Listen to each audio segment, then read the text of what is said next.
You have built your website and boy are you proud.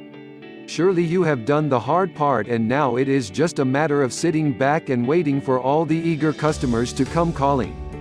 If only it was that simple. You have done some research and found plenty of ways to pay for traffic, but that wasn't part of the plan. It would be great to be able to get traffic to your site without emptying your savings account, wouldn't it?